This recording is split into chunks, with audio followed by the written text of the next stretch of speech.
Olá, seja muito bem-vindo, muito bem-vinda. Este é o canal Tecendo uma Tese. Se você é uma pessoa nova por aqui, já se inscreva no canal, ative as notificações para sempre que tiver conteúdo novo, você ter acesso em primeira mão. E hoje será mais um CAT Responde com as perguntas que vocês me enviaram quando eu abri a caixa de perguntas no Instagram Tecendo uma Tese. Se você não segue o canal pelo Instagram, é @Tecendo uma Tese. Lá eu posto agenda de eventos, posto assuntos que poderão se tornar vídeos, abro caixa de perguntas também, para que você possa tirar as suas dúvidas. Então já siga o canal por lá também, para que você possa sempre ter acesso aí a outras informações e ter contato ao conteúdo sobre comportamento na pós-graduação também pelo Instagram, tá bom? E em continuidade a essa proposta, hoje nós vamos falar como uma pessoa pode decidir pela área da pós-graduação. Então, essa pessoa provavelmente ela está pleiteando ou prospectando a possibilidade de ingressar num programa de pós, seja porque finalizou o ensino superior, seja porque depois de um tempo de formada, esse desejo de iniciar num programa de pós-graduação, estricto sensu, mestrado e doutorado, ele veio a surgir. E quando isso ocorre, de fato, são muitas dúvidas que acometem as pessoas e, inclusive, pensando que um mestrado são 2 anos, em média, né, tem o mínimo e o máximo, dependendo da universidade que você ingressar. Um doutorado, no mínimo, aí são de 3 a, no máximo, 5, 6 anos, a depender da universidade que você for ingressar, também vai ter essa média. Então, é uma decisão a se tomar, é uma decisão que, desde ser uma decisão de carreira, até mesmo uma decisão de vida. Por isso, eu fiz um roteiro para a gente conversar do que você deve levar em consideração na hora de fazer essa escolha.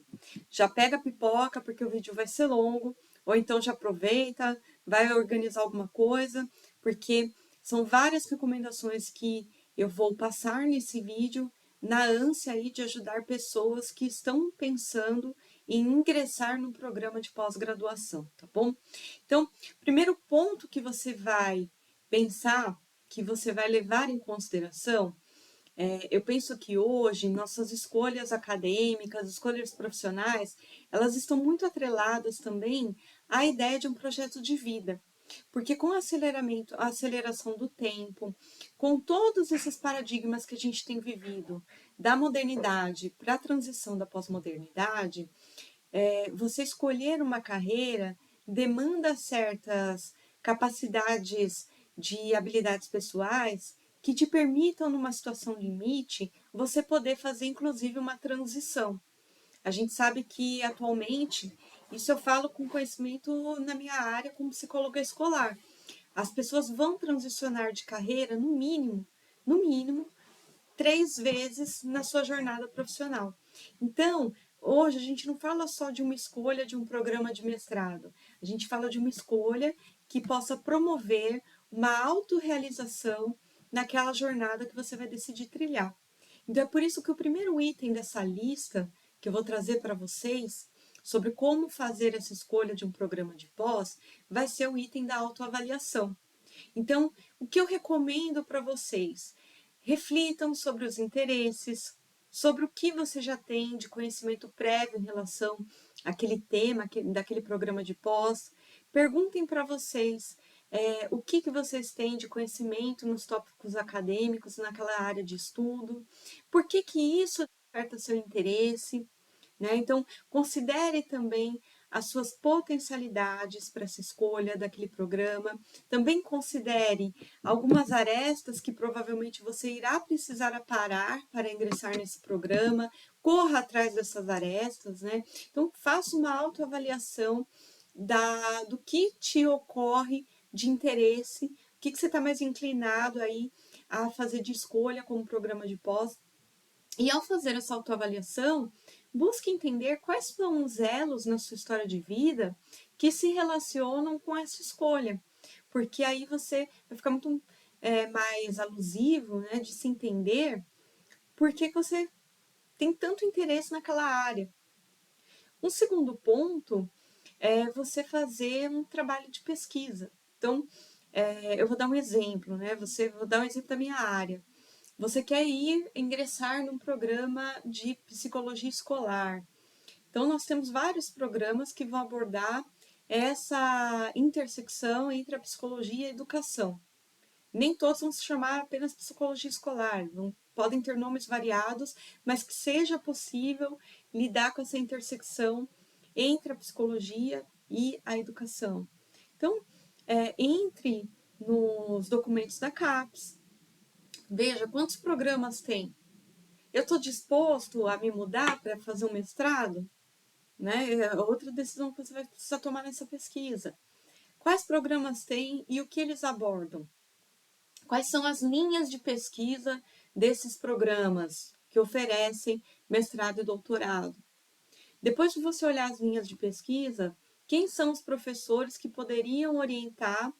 Lembra que você já fez a autoavaliação. Você já avaliou os seus potenciais, as arestas a serem aparadas. Provavelmente você já vai ter um tema de pesquisa ali em vista também. Então, dentro desses programas, dessas linhas de pesquisa, quais são os professores que estão mais próximos daquilo que eu quero pesquisar? Como que é o currículo desse professor? Né? Então, pesquise. É um professor que ele publica bastante? Então, se ele publica, e ele publica bastante com aluno, por exemplo, então, sinal que ele tem aí uma boa orientação. Também é um termômetro para você ver se esse professor orienta bem. Né? Claro que não é só isso, tem outras variáveis, mas uma das variáveis é essa, né? Ele tem publicação com aluno?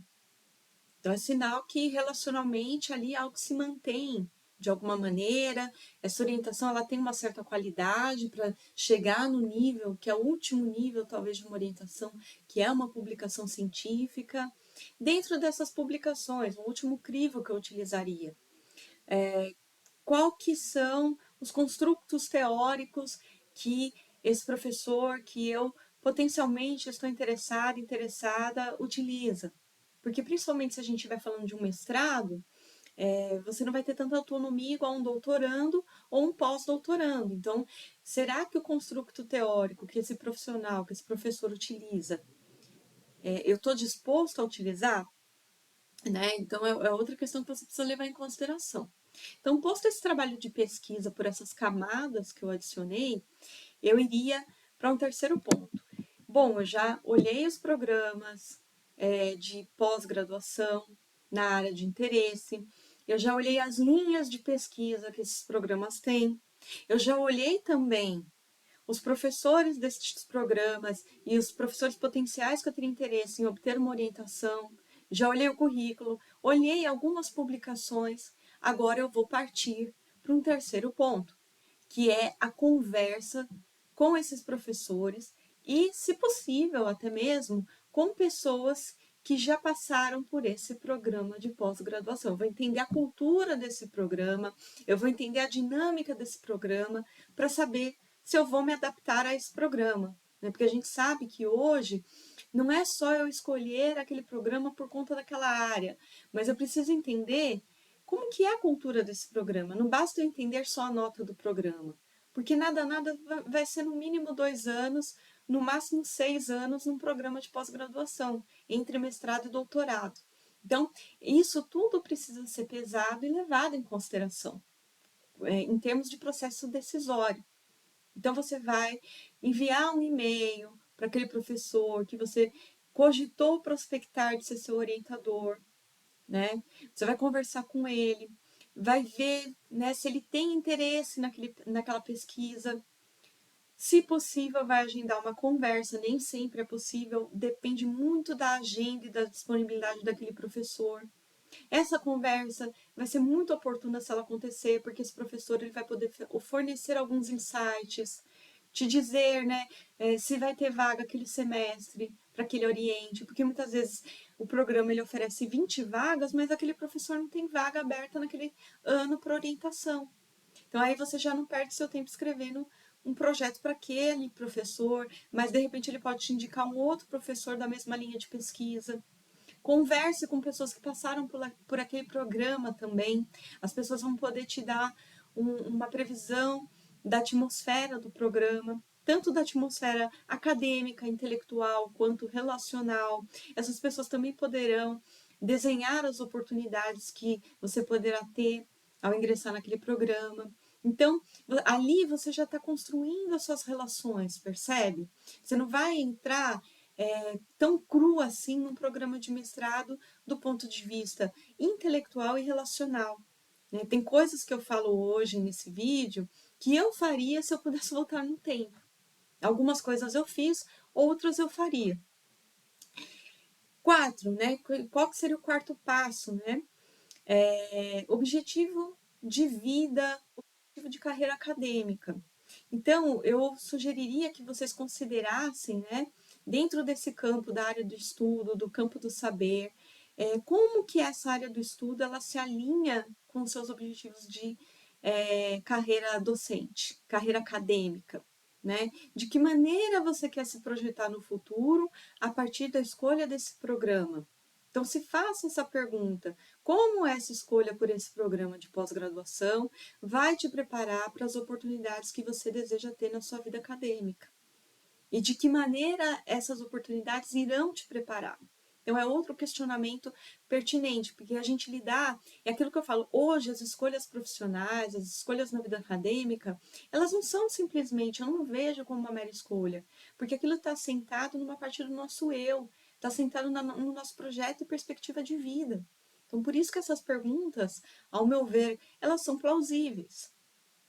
Outra questão também, né, em termos de pesquisa, quais são os temas mais atuais? Né? Então, é outra coisa que você precisa cogitar na hora de prospectar o programa, porque se você fizer um projeto com um tema que ele já foi saturado muitas vezes, o programa pode não se interessar pelo seu projeto. Então, quão atual é tanto o programa de pós-graduação que você está pesquisando, a proposta que eles estão fomentando para a comunidade acadêmica, quanto o teu projeto de pesquisa. E no que essas duas coisas se alinham? Seria outra questão também que eu cogitaria para fazer essa escolha. Né? O item número 6, ele tem a ver um pouco com o item 1. Ele é um aprofundamento daquilo que eu coloquei no primeiro item. Que é você fazer um inventário daquilo que você já tem, né? Daquilo que é muito... Essa fala que eu vou fazer aqui, ela é muito vigotskiana, né? Muito inventaria a sua zona de desenvolvimento real. O que eu quero dizer com isso, né? Considerando a área de estudo que você escolheu, o que você já tem aí de conhecimento prévio, adquirido, que você tem alguma proficiência, o que você deseja ter em relação a essa escolha. E aí, quando você perguntar, mas que é sair do real e ir para o potencial. E vamos pensar que o programa de pós-graduação é a zona de desenvolvimento proximal. Ou seja, né, esse programa de pós vai ser o mediador entre o conhecimento que você já tem adquirido e aquele que você anseia ter. E como que tudo isso vai se relacionar para o seu crescimento pessoal e para o seu desenvolvimento de carreira acadêmica? Então, é outro crivo que você precisa utilizar. Né? O que eu vou adquirir em termos de habilidades, conhecimentos e até mesmo questões atitudinais, fazendo a escolha por ingressar nesse programa de pós-graduação. Então, é outro crivo que você pode utilizar também, junto com esses outros passos que eu estou dando, sugerindo a vocês. O próximo ponto também seria a questão de pensar em termos de tempo de dedicação. Né? Então, pensar quanto de flexibilidade eu tenho para estar em contato com aquela área do conhecimento, com aquele programa de pós-graduação. Então, já faça esse exercício também. Quantas horas por semana eu vou poder me dedicar para poder fazer o meu mestrado e o meu doutorado? Porque muito do que eu vejo é que as pessoas entram e elas não fazem esse exercício. E o tempo vai passando e a pessoa ela está no mestrado, por exemplo. Aí ela está no primeiro ano do mestrado e fala, não, mas tem muito tempo para eu fazer a minha tese, a minha dissertação. E o tempo, ele voa no mestrado e no doutorado. Embora seja bastante tempo que você vai passar lá, esse tempo ele voa. E quando você vê, ele já acabou. Então, é importante com que você trabalhe a flexibilização das suas horas durante uma semana, um mês, que você aprenda a regular, a planejar os seus estudos, a etapa de uma pesquisa, e que esse planejamento, aí é onde tem a ver com a escolha para o programa de pós, ele corresponda aos anseios desse programa também, entende? Porque às vezes você vai entrar num programa que você não tem muita propriedade lá com aquela área do conhecimento. Você vai precisar de mais horas em relação a um programa que você tem é, mais propriedade. Então, isso também é algo, eu diria, também é um dos pontos, um dos vetores para você levar em consideração na escolha.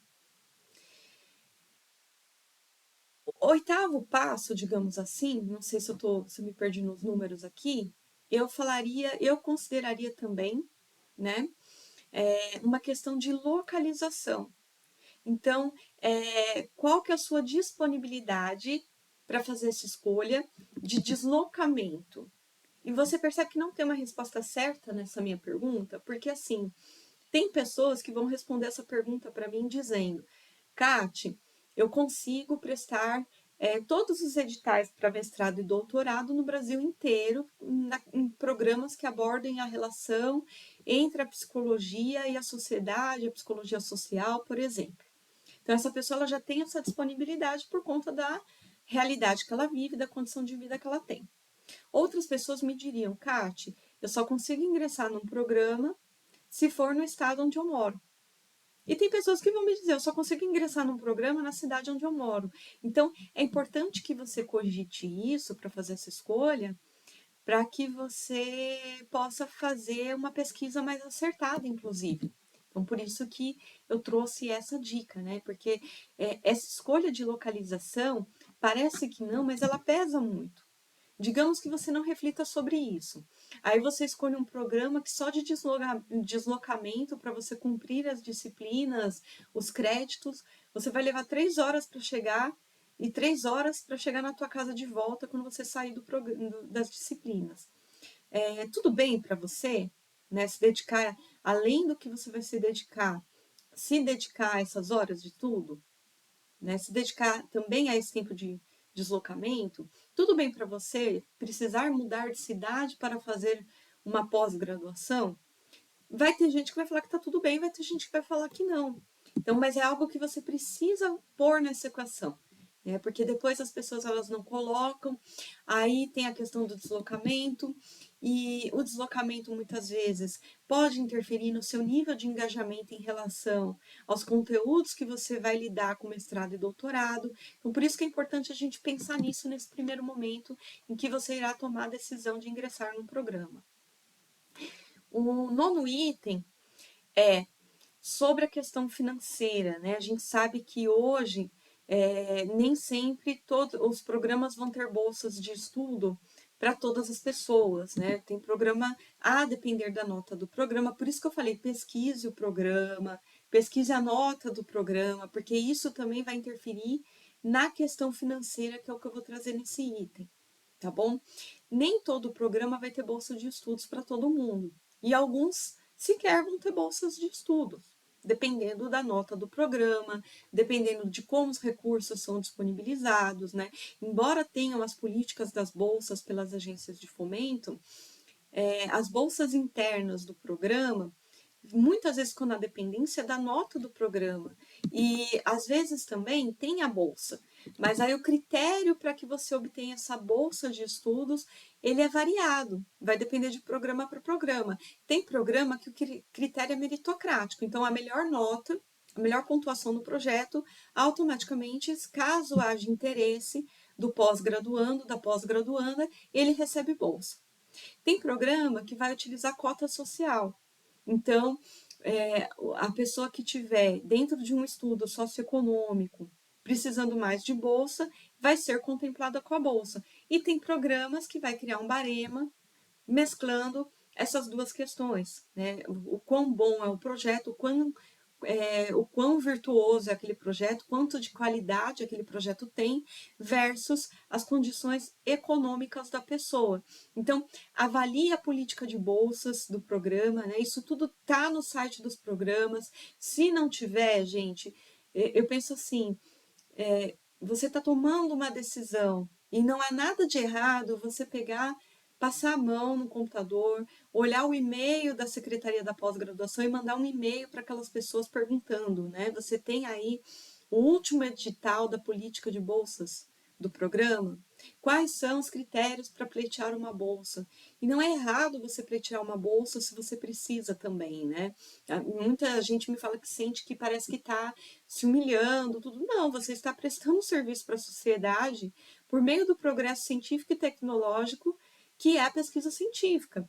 Então, não há nada de errado que você cogite, caso necessário, pleitear uma bolsa de estudos.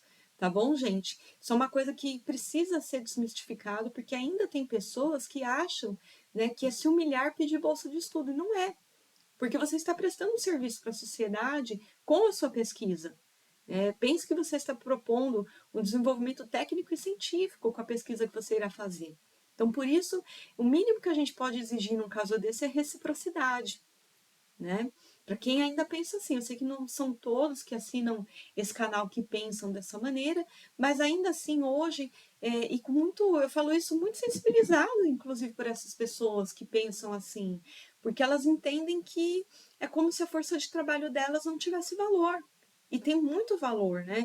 Se não fosse alguém mapear, descobrir, né, como propor uma vacina diante do cenário de pandemia, será que nós estaríamos aí numa condição de pós-pandemia hoje?